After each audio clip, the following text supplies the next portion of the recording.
Welcome to Hiraeth, a home for the left in Wales. Welcome to the Hiraeth podcast. If you like what you hear today, you can find out more on our blog, which is Medium, HiraethBlogCymru, at our Facebook page, HiraethBlogCymru, or on Twitter, at HiraethBlog. Today we are doing the first of our profiles, looking at the 2021 Senedd elections, a year away from when they take place. And today we start with Welsh Labour. And we're happy to welcome our guest today. So first off, we've got the MP for Cardiff North, Anna McMorrin. Hello. We've got the MP for the Gower, Tonia Antoniazzi. Hello. And we've got the MS for Swansea East, Mike Hedges. Hello. Thank you all for coming today. We wanted to kick off looking at the fate of Welsh Labour and what's happened in the last few months to begin with. Obviously, there's a new leader of the Labour Party in Keir Starmer.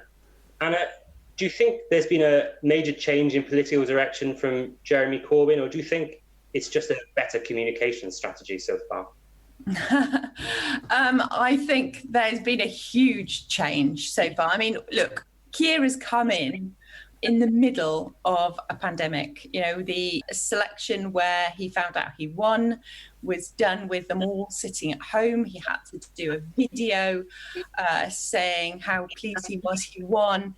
None of this is normal. So we can't really see things through the normal lens. But look at PMQs every week and his absolutely brilliant, forensic, loyally, because it is, absolutely getting to the structures, to the detail, putting Johnson and before that Raab on the spot and exposing the government for what they are, just a bunch of charlatans. So a huge change in direction, a huge change in the way things are done. And look, a new shadow team as well. And, you know, I'm really proud to be part of that shadow team. So, yeah, very, very different. Tonia, would you agree? Do you think there's anything you've noticed since the change in leadership? I think what I've noticed, I'm on the Parliamentary Labour Party committee, and I think what I've noticed is a complete change in tone. It's the first time that I've been in the party that I feel like I've got a boss, I've got a leader, I've got direction. And this is no disrespect to Jeremy and Jeremy's team at all, even though I know it might come across like that. It's just there is structure, there is thought, there is a sense of unity in the party with a calmness, really, that is giving us direction. And I to highlight, really, what Anna said, we are in unprecedented times, and to become a leader of the Majesty's opposition in these times is something that we've never, ever seen before. So it is hard to measure. But I think being part of the PLP, really the tone and the messaging that's been coming out to us as members of Parliament has been very unifying, regardless of where people like to position themselves in the party, because I don't like playing those games. And I see myself being able to relate to everybody and just doing the best job as an MP to represent your constituency. I've joined the front bench as a PPS to an extremely important department, the DWP department under Jonathan Reynolds, and I think that is going to be key going forward, because to come out of this situation, we really do have to be fighting for every single penny from this government and looking after everybody that's been hit the hardest. Mike, have you noticed any change in mood amongst the Assembly group at all since Keir has come in? No, what I have seen, though, is that the electoral calculus has seen us going backwards. Our electoral calculus is predicting we're going to lose Gower, the 2 seats in Newport and Allen and Deeside. I speak as somebody who's fighting an election next year, so it gives me no pleasure to say we're going backwards. But I think that we do really need to at least get back to where we were last December. That's got to be our first port of call, is to do no worse than we did in last December's election. Go on. What I would say to that, Mike, is we badly lost the election in December, Mike, in the general election. It was the most appalling election. We lost seats, we lost colleagues across in Wales and across the north, really good colleagues who've been there for years and years. Now, why on earth would we want to get back to there? Look, of course, the Assembly elections is a very different matter. I mean, I don't and we're yet to see the Keir bounce, because we are in very different times at the moment. This is about a pandemic. It's dealing with the current crisis. And in fact, Mark is dealing with it in Wales very, very well. Mike, you were going to say? Do you follow electoral calculus? Because it's, I find it, especially in the year up to my election, something that I pay massive attention to, and it's showing us going backwards. No, it might be not, but what electoral calculus showed me losing very badly in December, and I doubled my majority. But it's got the result about right for the general election. Tonia, to what extent do you think that coronavirus? To what extent is coronavirus playing a part in this polling? Do you think? Well, look, Matt, I mean, what Mike is saying now, talking about electoral calculus, we know that it is very foolish to look at one polling in particular. We have to look across a wide range of polling. I think if we polled every week or every day at the moment, there would be quite a swing, because especially after what we've seen in the last 48 hours with Dominic Cummings. The government isn't going to, Boris isn't going to have maybe the bounce that he had at the beginning and while he was in. But what we've got to look at is I have a marginal seat. This seat, we did not expect, me to win in 2017 or 2019. I lost some of my majority, and I know that I will never take this seat for granted. It is representative of the people that are here. There's a complete mix from people who wanted, to leave the European Union and people that wanted to remain. Quite extremes in Gower, I'll be totally honest with you, and you don't expect that. So my point is, COVID, yes, it is having a difference, but it took us getting back into Parliament and having the hybrid proceedings for us to see our new leader of the Labour Party, Keir Starmer, show his mettle at the dispatch box. And as we've seen, which I think is absolutely brilliant, a chamber which is not full of the nonsense that we've had for years, which is the baying crowds, and it's being like some kind of gladiatorial battle. That's not what people are fed up with, that type of politics now. We need to move on, and I think they really do appreciate being able to listen to what the Prime Minister and what the Leader of the Opposition are actually saying to each other. And it's shown up the flaws in this Conservative government that, well, we knew existed, but because Boris hid behind his bluster, we've now got a leader that can pick that apart, and we've got a coordinated team and of MPs and of the Labour group in Cardiff that are going to show them up for what they really are. And hopefully this will mean that next year we're going to have a successful Assembly election. The polls are absolutely terrible at the moment, but they were for 2019, and we've got to make people see that Welsh Labour, what we have delivered in 20 years, and the constraints of the UK government. Obviously, December was a terrible result for Labour. What have Labour learned since December that will mean that there's a different result next year? Mike? Well, it's a good question. If you, I'm sure that Tonia and Anna would say we've learned that we need a different leader to Jeremy Corbyn. I would say that the two lessons we really do need to learn is that we need to listen to the electorate. And if you read Lord Ashcroft's report, the big criticism of the Labour Party is we lecture, don't listen. And I think it's really important that we get across to listening to the electorate. The discussion on Europe was one of those that they did drive it, but the other thing, they didn't think we were listening to them. The second thing is that we've got health problems in North Wales. I mean, and I think that really does need to be addressed. Well, look, as anybody will tell you who's out on the doorsteps during that winter election, it was a hard fought election, and door after door after door, it was, I'll vote for you, change your leader. I'll vote for you if it wasn't for Jeremy Corbyn. And that came across loud and clear. The issue of anti-Semitism was coming up time and time on doorsteps. You wouldn't think it was going to come up. It cut across.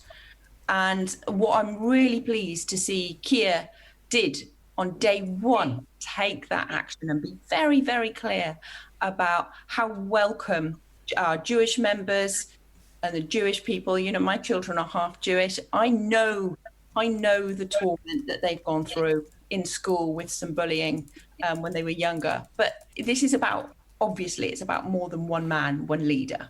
And this is about how we move forward now. And in Wales, of course, we've got a leader in Mark Drakeford.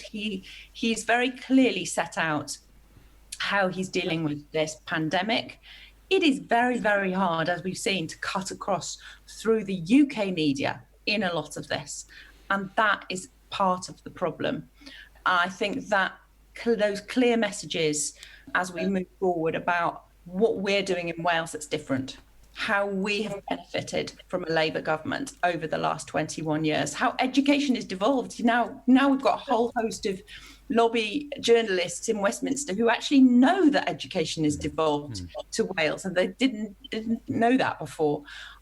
We know that these are the things you come up against time and time again.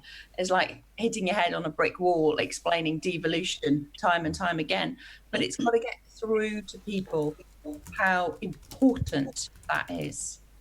So you talk about getting through. Tonia, what other barriers to success do you think Labour have in Wales? I think people's perception of politics and what a massive role it plays in their lives.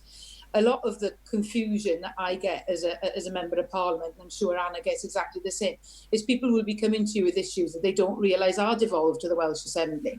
And it is around the media and it is around perceptions. And I mean, what we had was our First Minister going out, and he was on Channel 4 News, he was on every single media outlet, national outlet over the weekend, to stress that, how the situation in Wales is completely different.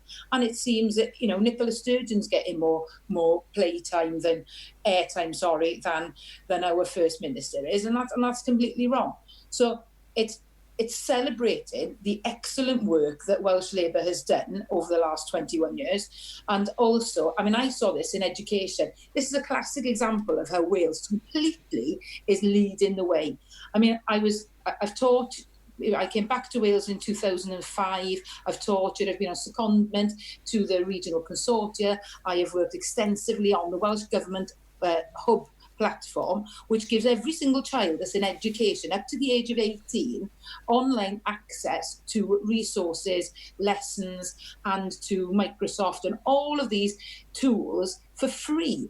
There is no barrier to learning in Wales. And that is something that they don't know about. It's not happening in England. They don't have the access. So when they're talking about the issues that they're having with internet and kind of platforms, I'm speaking up, I'm telling Keir, I'm telling everybody, look what we've got in Wales. We are leading the way in education. And that message needs to get out there, because there are some great things going on. I know that Mike has highlighted some of the health problems that we've got in some of the health boards. Yes, nobody is perfect, but the work that is done in the Welsh Assembly by Welsh Labour is outstanding, and it's world class in many, many areas. The barrier is, how do we get that out to people? How do people know? How do my constituents know? They need to know.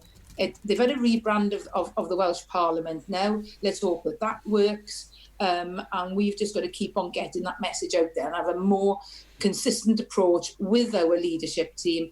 And Keir has got extremely good, Welsh MPs on his team. He's getting hammered all the time to know what is going on in Wales and get that message out there. You talk about the prominent roles that both Mark and Keir have had during the COVID-19 crisis. In 2017 and 2019, you saw two general election campaigns, one run in 2017 more by Carwyn Jones in Wales, and one in 2019 run more by Jeremy Corbyn. Who do you think will be fronting the campaign in 2021 in Wales? Do you think Keir will play a prominent role, or do you think it will mainly be Mark? It'll have to be Mark Drakeford, because he's the one standing to be First Minister. Keir will come and support him, as will other, I hope, prominent Labour MPs, and I hope they'll come along supporting members in the more difficult seats we've got. But I think that it's got to be Mark. Mark is standing for First Minister, Keir isn't.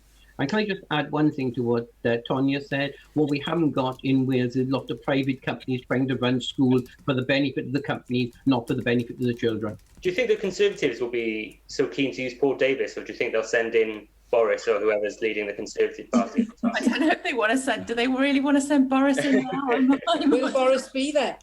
Yeah, will he be there? But also, you know, he's doing himself so much damage. And judging by my inbox, hearing from people who don't normally write to their MP and have never written before, people not engaged in politics, you know, we are seeing a shift here. So that will be interesting in itself. But I think it's got to be Mark who leads this in Wales. He's standing there to be First Minister, to lead the government in Wales. It's got to be him that fronts it. Of course, very, very closely and strongly supported by Keir and the other shadow cabinet and front bench. And we'll all play a part. You know, I know that Tonia and I will be supporting our candidates in our own constituencies to make sure that we get as many seats back in to the Assembly and to the Parliament as possible.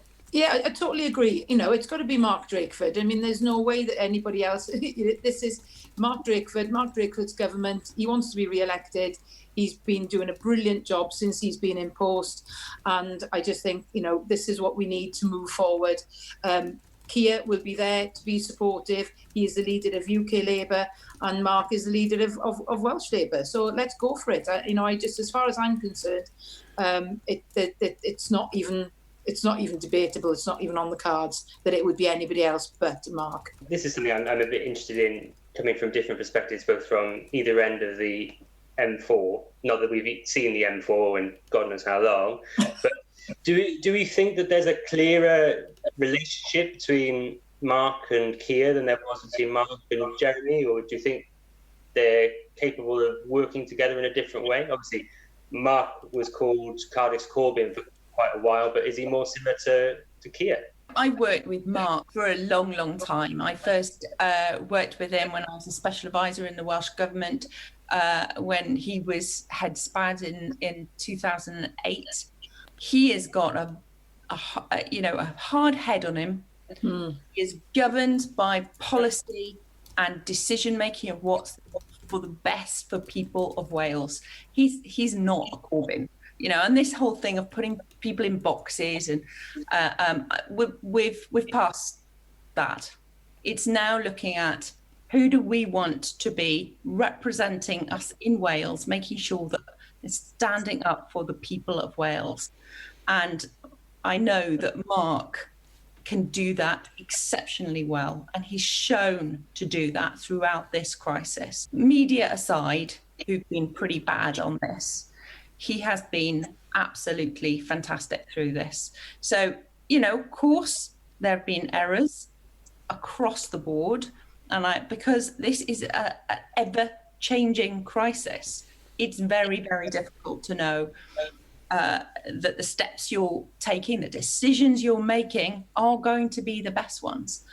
But I know that I'm being contacted all the time saying, I'm so glad I live in Wales and not England. Yes. And I think that is really, really critical and just speaks volumes for Mark's leadership on this crisis. Can I start off by saying I agree with everything Anna just said. I think that Mark is a centre-left politician. He certainly isn't anywhere near the position that Jeremy Corbyn and others around him take. And if you put him in historical context, he's probably more like Harold Wilson of recent prime ministers. So, Mike, do you consider Mark's tenure as Labour leader to be a success so far? If we go back in time a bit to the time before COVID, it's difficult. I think the answer is yes, but would I have liked to see more? Yes, I would, but it certainly hasn't been a failure. It's been very much continuation of where we were with Carwyn. I think that Mark has very much carried on with the same people doing the same jobs and with the same policies that went there when the Carwyn. So I think it's been one of the most seamless changes of leadership I think the world's ever known. Anna, Tonia, do you think Mark would still win the Welsh Labour leadership election if it was held now? But I don't see why not. I mean, I I didn't support Mark in the leadership, but I think he's done an absolutely sterling job, and I can't fault him at all. I think that we need continuity. I'd be happy to see Mark continue. Of course, people can't go on forever and ever, but I think that our main focus is to get the best deal for Wales, get through the COVID pandemic, which could be with us for at least another year, which will take us into the Assembly elections. And I think this is where Mark is really showing his mettle, and he's been absolutely brilliant. So I'm happy with him as the leader. I don't think there's any reason to be looking elsewhere. I think he's got a really sound team. He's got Jeremy Miles, Lee Waters, Rebecca Evans, Julie James. I'm not going to go through all of them, but his team is not to be messed with. They're really, really strong. And I think it bodes well for the future. It's people understanding and realising how the Welsh Parliament works, how the funding comes from the Welsh Government, how we are not getting what we deserve and what is our fair share.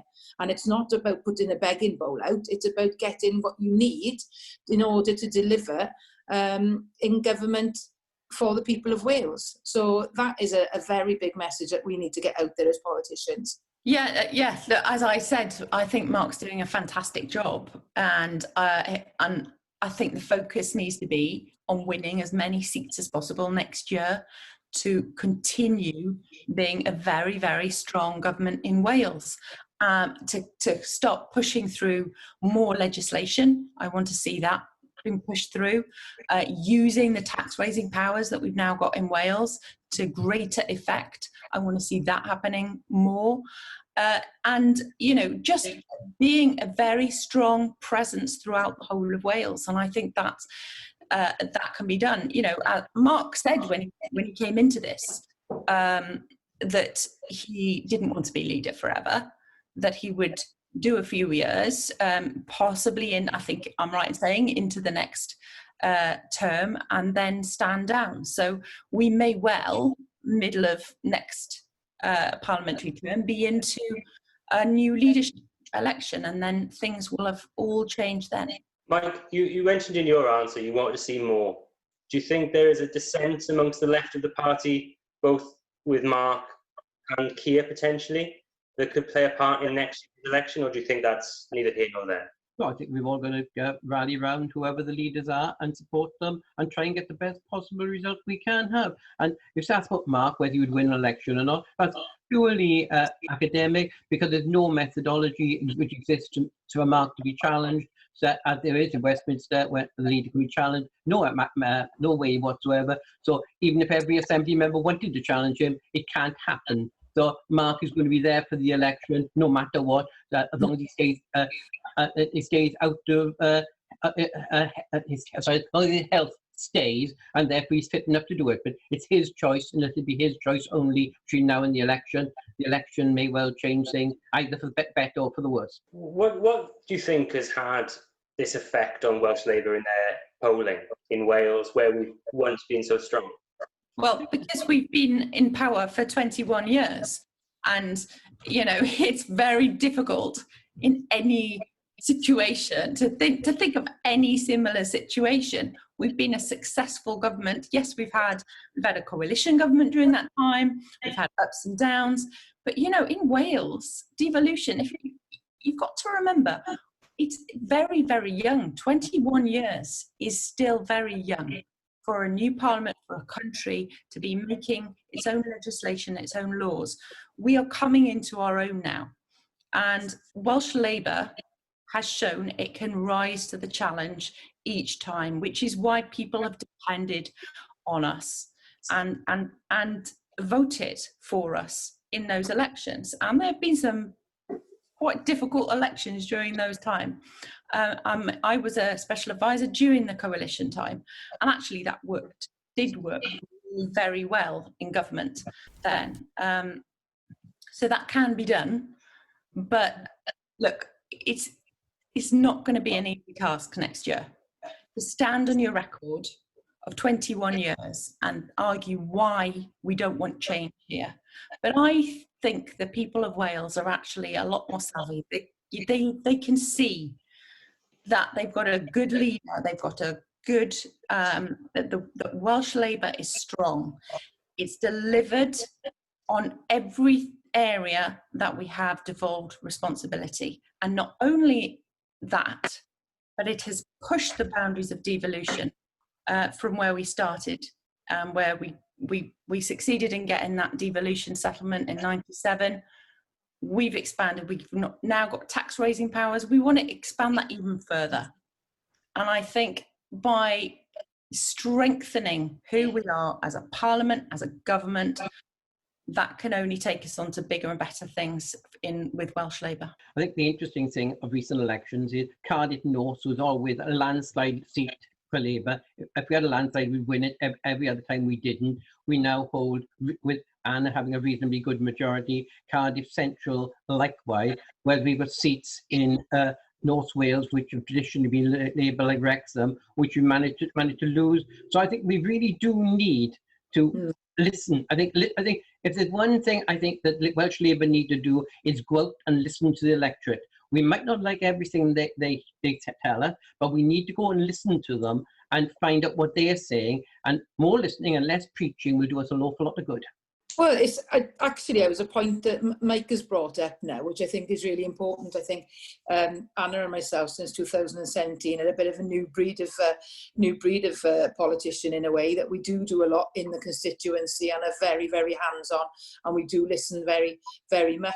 I think the work is going to need to be done in North Wales. We've really got to. Ken Skate has been doing some fantastic work in the North Wales Task Force, and that has got to keep going. We've got to keep our focus. We've got to make sure that we don't lose seats in North Wales, and that is key. And as Mike said, yes, we've all gone out and had those awkward conversations, and we know what they were about. They were about Brexit, they were about Jeremy, they were about anti-Semitism, but you fronted up. You have those conversations, you listen, and you work with people. And people can't take that away from you. If they know and they understand where you're coming from and what you stand for, then they'll put that cross in the box next to your name. And that is really, really important. That's what we've got to make sure that happens, and that we do deliver in North Wales, and we do engage with everybody and keep those seats. Because losing those parliamentary seats in 2019 was really, really tough and a very bitter pill to swallow, and we cannot be in that situation again. We cannot allow it to happen. So Tonia, you talk about North Wales, and Mike earlier talked about difficult seats. Where do you see the battlegrounds being in next year's election? I mean, from my experience and Anna can back me up here, since we've gone back to Parliament and we've been sitting on the Welsh Affairs Select Committee, you can see where they've got new Tory MPs. So you're looking at Wrexham, you're looking at Ynys Môn, Delyn, and they're out for us. They will put the spin that they are putting on the Welsh Labour government is quite horrific. And we've got to counteract that by putting them straight all of the time and making sure that the people know what the situation really is, and that these people, the Tories, do not want devolution in Wales. They do not want any more devolution. They just basically want everything to come from Westminster, because that's where they're in power, and that's where they're going to be in power for the next 4 years. So the gloves really are off, and we have got to take the fight to them and just let people know the brilliant things we are doing and what we want to do and evolve and bring to North Wales and the rest of Wales. So Tonia talked about going on the offence in a sort of messaging sense. Do you think next year will be an offensive or a defensive election for Welsh Labour? Well, I don't know what the strategy that Welsh Labour is going to choose, but what I do know is that there is certainly populism is playing a huge part in our politics now, and Wales hasn't escaped it. So we have to counteract that. That is what that is how the Tories fight their elections. And that's what Tonia was just describing, is pure Trumpism, populism, which is on the rise. across the world. And we've seen it with Boris. We've seen it this afternoon with Cummings' press conference. You know, when is the last time that a chief special advisor hosts their own press conference in Downing Street? You know, that alone is breaking the rules. Yeah. And the truth is, sorry for butting in, but the truth is, people have made massive sacrifices over the last 10 weeks. Huge, huge sacrifices, which I think what we're living through is going to change their politics. They are so fed up and let down by the man that they only voted in December. His reign is not going to be there for much longer. You know, it can't be. And I think when we talk about Trumpian politics, we're seeing that now, and it doesn't wash with people, not after the sacrifices they've made. And once they've seen, well, they know what has been going on in Wales is a completely different tack. And that is the way out of COVID, and the route map that we've got in Wales is safe, it's secure, it's clear. And that is what people want. They need that security because they feel vulnerable. And that is what Welsh Labour is good at. It's good at providing that safety net for people and being there for them. And, you know, because of the sacrifices that everybody is making and has made over these last 2 months, that really hits home.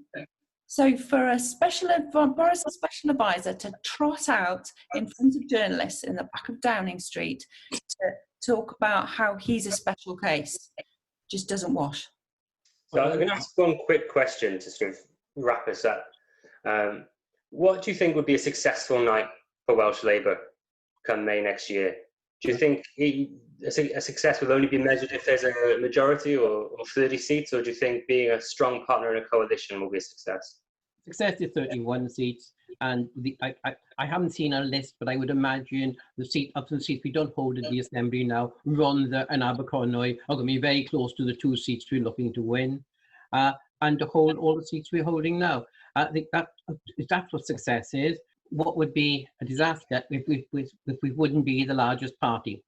I think that would be a disaster if either Plaid Cymru or the Tories were the largest party. So we want the majority. Being the largest party would be disappointing, but that's what we are now.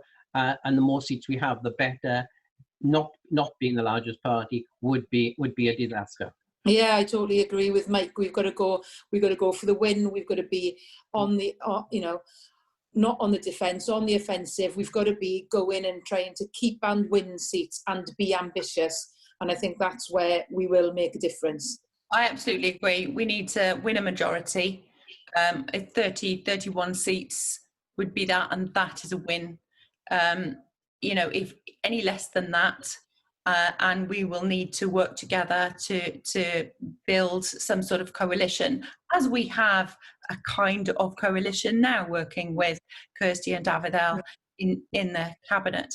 And look, we're seeing across Europe more and more governments working together as coalitions. And we've seen it, you've got it in New Zealand as well, with Jacinda Ardern. She's doing an absolutely brilliant job leading the world in this pandemic with her leadership. So, I want us to see us win back as the biggest party, but I think it's not losing if we can constructively work with other people to create a good, strong government. Well, thank you very much for all your answers, and thank you for contributing today. If people wanted to find out more about you or hear more from you, what would be the best way? What's your Twitter handles, etc.? Mike? Best thing for anybody to do is email me, and I reply to all emails within 24 hours. Email me if you want to talk to me. Thank you, Mike. Tonia? Yeah, similarly to Mike, although I don't reply to all of mine personally because it's impossible, please email, that will get to me, and also Twitter, Instagram and Facebook. But if it's a direct request for anything specific, the best way to do it is through email. Thanks. Hannah? Yeah, same here. Email me is the best way to get hold of me. But if you want to know what I'm doing or just message me, then I'm on Twitter, Facebook, Instagram. So yeah, get in touch. Well, thank you so much, all of you, and have a lovely rest of your evening. Thanks very much. Bye. Bye. Bye.